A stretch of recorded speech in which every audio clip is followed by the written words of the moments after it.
It's Monday morning and it has finally stopped raining. If you guys were in Maryland, oh my God, it poured for hours. It just didn't stop. Starting yesterday morning, it has been pouring until about probably 7:30 this morning. It's been awful. We are ASMM Digital Small Business Connections. I'm Ann Brennan. We are the podcast for entrepreneurs by entrepreneurs, and our goal every single week is to give you something you can walk away with and put to work in your business.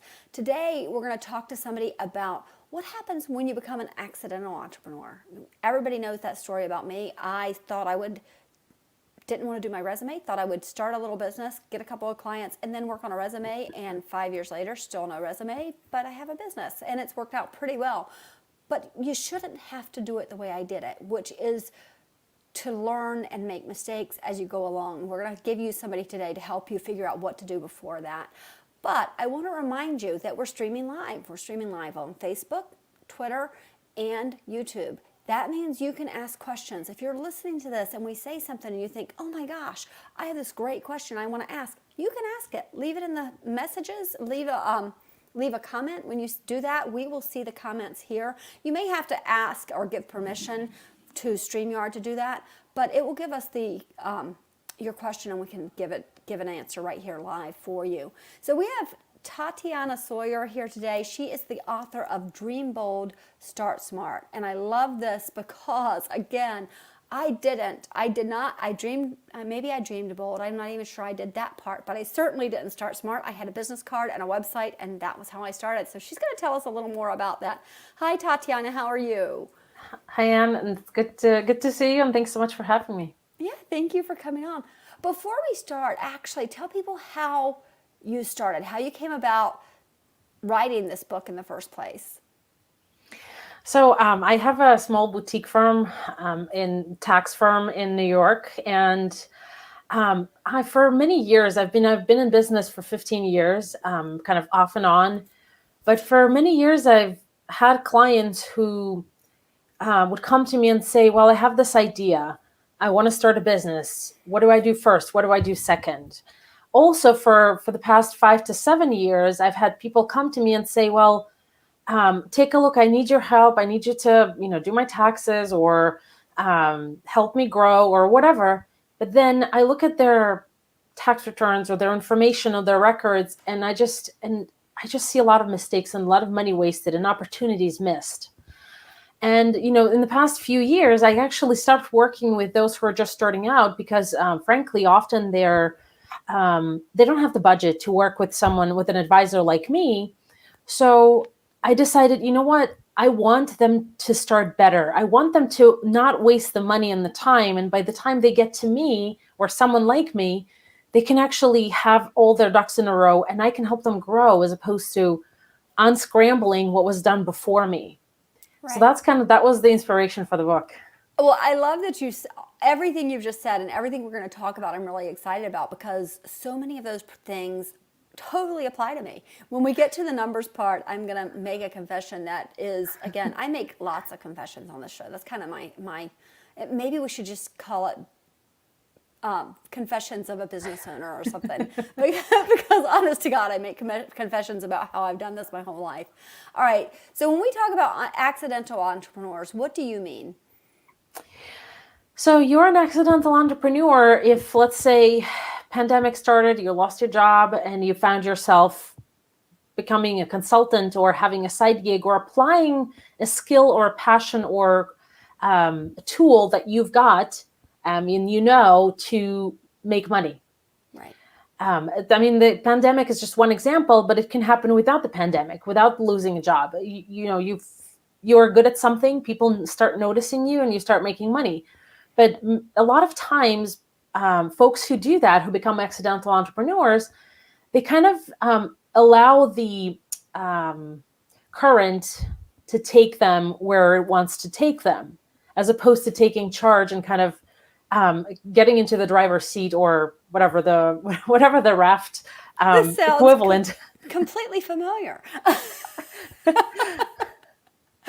So yeah, it makes total sense. I thought, well, I'll do this, and then I'll figure it out. And then I'm 8 months in, I'm like, oh, I guess I should hire somebody. And then 6 months later, I'm trying to do something else, and it's constantly, it's been this, river. That was a great way to describe it. So, well, let's talk about, if you start with figuring out your business model. I love, before we start, I just said people come to you and they say, I have this great idea, and you say, who's going to buy that? And they say,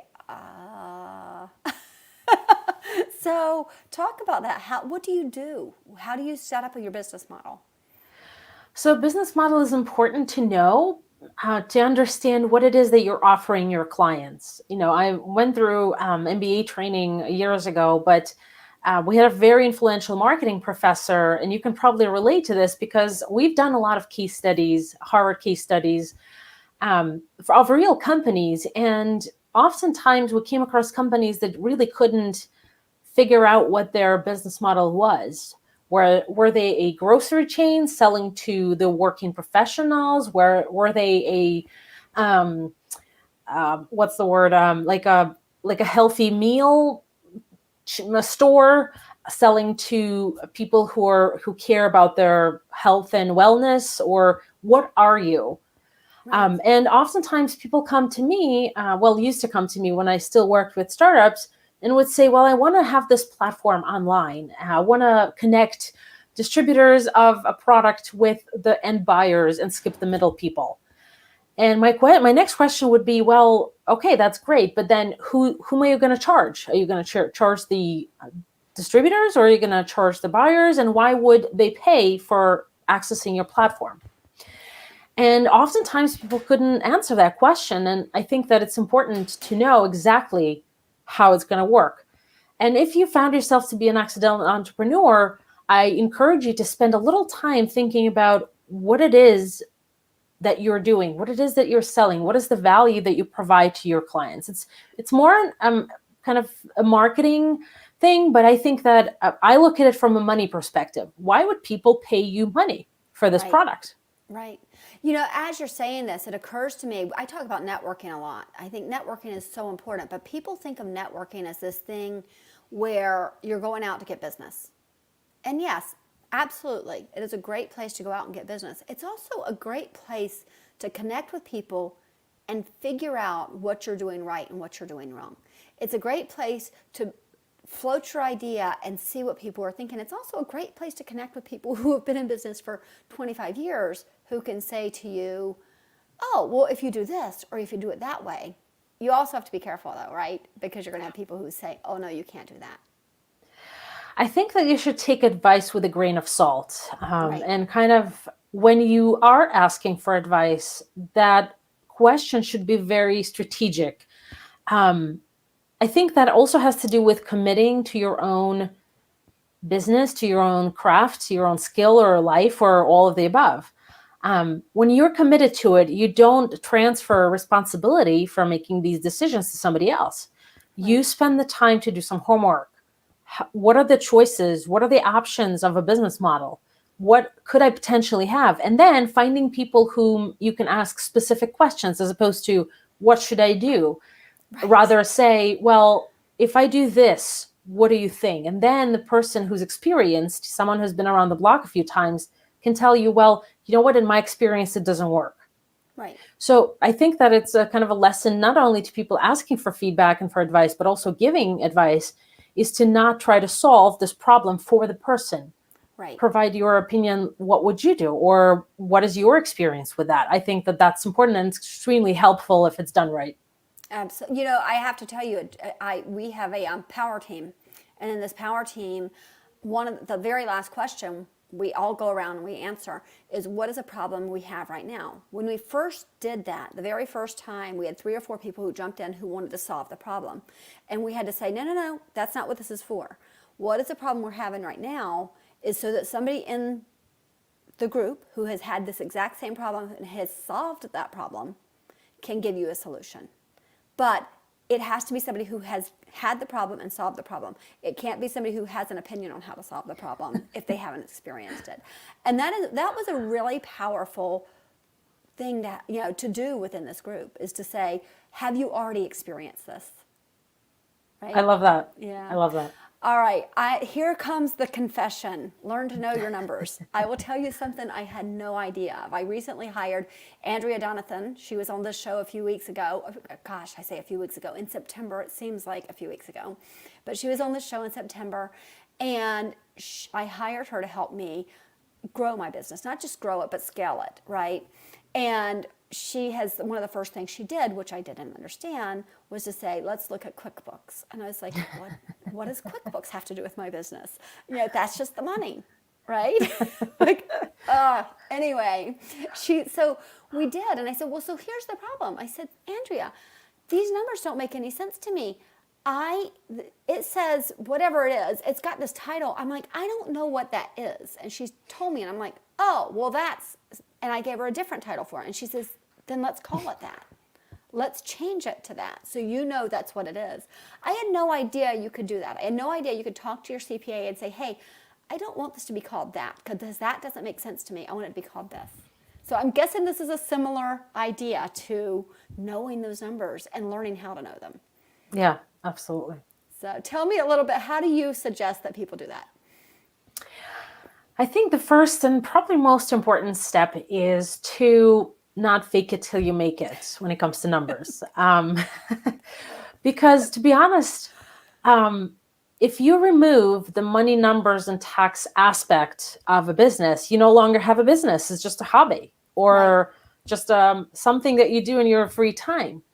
So understanding that that's the most important part of a business and something that actually makes a business is number one, I think, the mindset. Many people that I encounter, and I mean, those who aren't kind of not afraid of numbers, but more like set them aside, put them in the back seat kind of thing. People who aren't like that are typically accountants or financial professionals. So I'm not making any generalizations, but in my experience, business owners are visionaries, and numbers usually isn't their strong suit or something that they think maybe happens on its own, but it does not. It never does. And that's the mindset that you have to adopt to be able to actually make it as an accidental entrepreneur. You have to kind of come up and be brave and say, you know what, I'm going to tackle this and get to it. I love that you said that because I think you may not know this. We started a charity called Burgers and Bands for Suicide Prevention, and our theme behind it is you are not alone. And the longer I've been in business, the more I've realized that you are not alone applies to a lot of things. And it didn't even occur to me until you just said that I am not alone in feeling like I'm the only, or maybe maybe I feel alone about being the only one that doesn't know my numbers. But you just said it. Most business owners don't know their numbers, and they need to. And so it shouldn't be embarrassing. You should, and I think that's probably what kept me from doing it, right? It's probably part of it. I could have asked more questions, but I'm like, well, I'm supposed to know this, so I'm going to just pretend like I do. You know, in my book, I talk about this story by Ashton Kutcher. I was at a conference for accountants, and they usually invite celebrities, and I was like, why are they inviting Ashton Kutcher? But apparently, he's actually a very successful investor. So when he came on stage, he talked about how when he just started out, he didn't know anything, any of the words, any of the lingo, nothing. And so he asked every question. He was like, I didn't care if I looked stupid. I asked a question and I learned quickly, but I admitted that I needed to get to know that if I wanted to be a successful investor. And I think it has to do with commitment. Right. Well, and I think people dig themselves in deeper when they don't, right? They dig themselves in deeper if they don't ask those questions because they let it go and let it go and let it go. And maybe they get lucky. I've been very lucky that things have, at least I knew the bottom line, right? At least I knew what was happening and I was able to pay attention to, okay, well, I'm bringing in more than I'm, putting out, and that's good. I've got that. There's a lot that, a lot more I could have known, and now I'm learning that. But I was embarrassed to ask, and it could have been worse, right? It could have been. So I think people dig themselves in deeper that way. So let's talk about risks, because we had a guy on, oh my gosh, I'm going to forget his name because he was a lovely man last week, 2 weeks ago. And he talked about the risks, the difference between an entrepreneur and a business owner is that an entrepreneur is willing to take those risks. So what are the risks of owning a business, and what should we know about that? So the risks of owning a business are kind of more are different for every business. However, knowing them is what makes you unstoppable. And I'll give you an example of that. So there is, and it's not my development, not my curve. There is a curve called the crisis response curve. And it kind of starts high up, and then it starts with the stage of shock. So we've just experienced it as a pandemic hit. Many business owners were in a state of shock. And then the next step, kind of going down the curve, was desperate actions. And then it kind of bottoms out with the evaluation stage. So knowing your risks becomes important to basically be able to move out of the shock stage, past the desperate action stage, and get into the evaluation stage as quickly as possible. As a business owner, some of my best clients have been in business for over 20 years, and they said, yes, I was shocked for the first week or two, but then I started thinking, how do I make this work? How do I get out of it? How do I make the best of it? That's what really makes a difference between making it in the pandemic and actually making it really well during the pandemic, even if your industry is really hard hit by it. So knowing your risks starts with that. There are a couple of approaches, and in my book I share this little chart that's very simple, kind of controlled, non-controlled risks, so that you understand what your exposure is potentially. Right. And also... Oh, go ahead. And also there is the SWOT analysis that's typically taught in the MBA programs, but also is pretty well known otherwise. SWOT stands for strengths, weaknesses, opportunities, and threats, which, and the first two, strengths and weaknesses, refer to your internal characteristics. Opportunities and threats refer to external factors. Okay. It's funny you mentioned that. When we had our very first intern, was 17 years old. He came from Denmark, which was lovely because I had known him since he was 3. And he came over here, and the first thing he did is said, "Have you done a SWOT analysis?" And I thought, isn't that amazing? Because if I'd known that before I started, wouldn't that have been a nice thing to have? So the question we get a lot is about pricing. And it's actually probably the question I faced the most. It was the thing that has really stopped us. And still, I go, is this right? Is this wrong? And the only way I have figured it out is if a lot of people are buying all at once, then my price is probably too low. And that's not necessarily the right way to go about it. So let's talk about what you would suggest. Price psychology is honestly a very interesting subject. When I got trained in it a couple of years ago, I got a boot camp of videos kind of on different topics on how people make buying decisions based on price. And I was my mind was blown. I was absolutely mesmerized by pricing and price psychology. And I applied it to my business because honestly, I think many of us, or I don't want to say most, but I guess many of us, when we start a business, especially as an accidental entrepreneur, we often don't know what to charge. And I was in the same boat when I started my tax and accounting practice about 10 years ago when I quit the firm that I worked for. I mean, we are so used to having hourly rates and other things that we never really, think about whether or not there is a different way to do it. And there definitely is. So price psychology talks about menu pricing.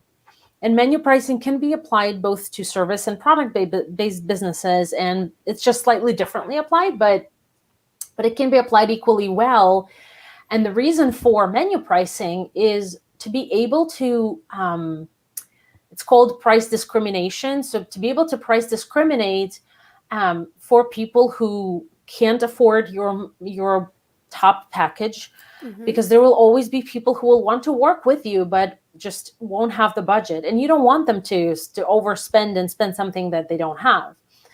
Also, there will always be people who will want the all-inclusive resort type of package that you have. So why not take advantage of that? And if people are willing to and can pay more, why not give them the opportunity to do so by providing even more value to them?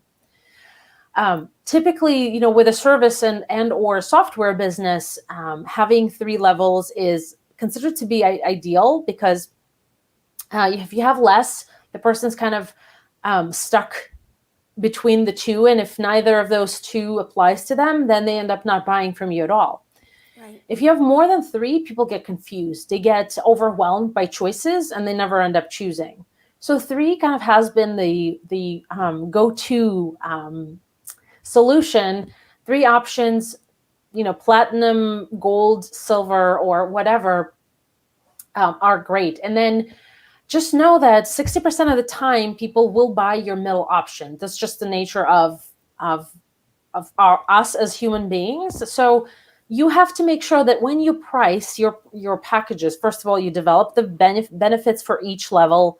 Make sure that every next package includes all of the benefits in the prior one, but also make sure that when you create that value for the middle package and price it, you price it for your target profit, so that because you will be selling mostly that package. So you need to make sure that you're fairly compensated, that you don't end up, chasing time, chasing Right. money, and all of that, because you're going to be selling mostly that level. Right. And so I have a question that's sort of related to that, because one of the things that I found, especially in my middle package, is that they felt like they were buying the middle package, they were buying something a little upgraded. And so scope creep.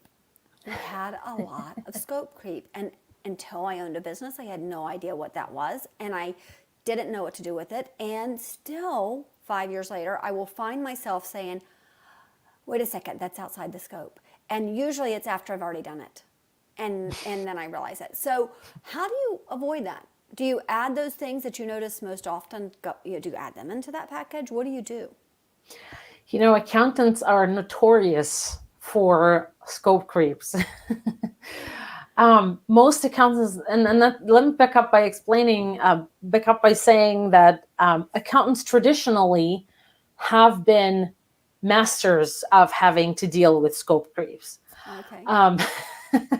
The reason is that we typically never set expectations for our clients. We usually, it no longer applies to me for the past 3 or 4 years, but certainly has applied to me and certainly applies to most traditional accounting firms. But typically what would happen is we would charge, let's say $2,000 for a tax return once a year. And then the client would feel entitled to our undivided attention whenever they want to ask a quick question. And it really kills your life, especially during tax season. So when I got into price psychology, I got trained by the masters. And when I was developing my packages, I actually created specifically things like communication. If you're in the lowest package, communication by email. No quick questions, no special projects. All of that gets billed at hourly rates. And yes, it takes a little time to train yourself to kind of recognize that before you even do it. Right. But honestly, it took me maybe a month to get there. It became so easy to see where you're overperforming and not getting paid for it, because yes, I feel bad for the clients. I really have a great personal relationship with all of them. But at the same time, they have a problem that I can solve. But who's going to solve my problem of not seeing my kids because I'm working on your project for free? Absolutely. I'm going to stop you because I want to say something. If you are listening to this as a podcast, I want you to go back 2 minutes and I want you to listen to this again. Setting expectations. And it's so important, and it's something most of us don't do. So go back 2 minutes, listen to it again. And if you need to, go back and listen to it again. And I'm just going to make a note for my staff. Anastasia, please go back and listen to this again, because I think this is something that we could do better. We could do this better. So I love that you said that. It's actually, we've recently noticed that we have a hard time with people who have a certain way they want to communicate. And so sometimes that is text, sometimes that is through Facebook Messenger, sometimes it's through email, and sometimes it's a call. The problem is that you can't go back and find what they sent you. And we actually have a client who I love to bits, but they have 8 restaurants and 8 managers who message us in any of those ways. So it does become something if you don't set those expectations. That is your little piece of gold right there. So thank you for saying that. That was the best thing I could have heard today. Thank you. I want to go on to something that occurred to me as we're talking about this. Your book is really about the bottom line and really figuring that out. But there's so much anxiety around it. So what's your number one tip for avoiding that anxiety that comes around your bottom line? I mean, bottom line is a complex notion. And when I work with people, I typically look at a couple of different things. Number one is the pricing, how do they price? Because that's the lifeblood of the business. And then also how they spend. We do planning, we do cash forecasting, we look at the comparatives and things like that. But I think the most underlying aspect of this or tip that I could share is really changing your mindset to be ready to do it. Yes, it's going to be painful for like 5 seconds, but honestly, there's nothing better than having a strong business and knowing that it's a strong business when you know your numbers. That's really what causes you to be the boss of your bottom line. I love that. And I think it's again, so important because you may think but as I sat there and I looked at the numbers and talked to her and realized there are things on my balance sheet that I have no idea what those things are. That's not okay. And I may, once you explain it to me, okay, I get it. But the next time I'm in there, I'm going to forget. I need it to be named what I need it to be named because that's what my service is. Right? Yeah. So, I think it's very, very important. So how do people find your book? So the book is available for pre-order. It's coming out on March 16th. It's going to be completely released. I'm very excited about that. So it's on Amazon and I believe in Barnes & Noble and a bunch of other retailers, but Amazon is number one. And you can pre-order it now. That's awesome. And we're going to add it, just so you know, there will be a page for your book on our website. So you can order the book there. We'll link directly to Amazon, but you'll be able to order it through there. You've just recently read a book because we talk about favorite books on this show. You recently read a book and you said, I'm so excited about this book. So what was the name of the book? The book is called The Super Attractor by Gabby Bernstein. Okay. And it's honestly, this book made it to the top 3 on my list. Oh, wow. Okay. So why? What's so great about it? The book is kind of has to do a lot with spirituality and trusting that universe has your best interest in mind. And we as pushers, we as people who are creators of our own destiny, it's really hard to let go and trust the process and trust that there is a higher power that's guiding you, which I believe in the higher power that's guiding you and will allow you, if you manifest your desires, will bring them to you at the right time. So I really like that. Oh, that's awesome. So I've got to ask, you said it made it to your top 3. What are your top 2 then? If this is in the top 3. So top 3 books is I worked with this phenomenal editor and writer, and her workshop is called the Top 3 Books. She's teaching people to write a book that would be someone's top 3 book. Okay. So that's where the top 3 kind of comes from. And so Super Attractor now is my first. Okay. Profit First by Mike Michalowicz is number 2. Mike Michalowicz is actually a great influencer on my book. He gave me a really cool endorsement on the front page. And also there's another book that I love. It's called Get Paid What You're Worth. It's for accountants, but it really changed my life and my practice and my business. So those are the 3 top 3 books that have been life-changing for me. Oh, that's awesome. And I love that you have that. I love that you know exactly what they are. It's funny, what I've discovered is mine are almost all biographies. And just because I think stories, as a marketer, stories are important to me, right? Sure. And the stories of how people have gotten to where they went. We talked a little bit about the fact that I'm reading Open. And for the first quarter of this book, I thought, oh my God, Andre Agassi is the biggest whiner I've ever heard of. And it was driving me crazy. And now he's, things are kind of turning around and he's finding himself and I'm enjoying it. But oh my gosh, sometimes a book can drive you out of your mind. So I'm not sure it's going to make it to the top 3. Yeah. See? So, yeah, exactly. All right. So how do people find you? So through my website, talktotatiana.com. There's information about my book, programs, and everything else that I do. That's great. That's great. Guys, I totally forgot to do the thing to remind you not to make me a nerd in my own family. Please do subscribe to YouTube. Please subscribe to youtube.com/BrennanAnnie. Please subscribe because my kids think I'm a nerd because I'm still not up to 1,000 followers. So Tatiana, if you'll follow me there as well, subscribe. That would make me very happy. I also want to remind everybody what we've got coming up next week. We've got oh my gosh, there it is, Jeff Chastain. He's going to talk about business vision, and I think this is something so few people work on. So I'm excited about talking to him. It's something that's really hard too, and part of it is that we make it more difficult. Actually, that's one more question for you, Tatiana. Do you think that in what way do you think people make their businesses more difficult than they need to be? I think that people ignore the financial side of things.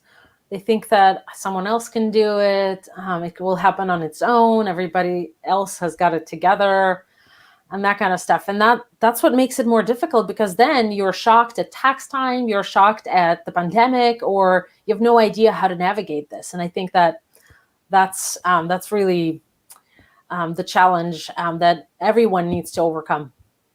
Well, and I love that you said that. I think that we do that. We think that somebody else has got it, right? Or we think we are supposed to have it, so we're going to hold on to it. We're not going to hand it to somebody to take care of. We're not going to hand it to somebody who can guide us, and we're certainly not going to ask any questions. Yeah. So, well, this is great. Thank you so much for coming on. The book is Dream Bold, Start Smart. You can find it at Amazon. You can also talk to Tatiana.com. That's how you can talk to Tatiana and learn more. And if you want her on your show, she would love to do that. So please do reach out if you need her on there. Tatiana, so you stick around for a minute. Everybody else, we will see you next week when we talk to Jeff Chastain. Take care. Bye-bye.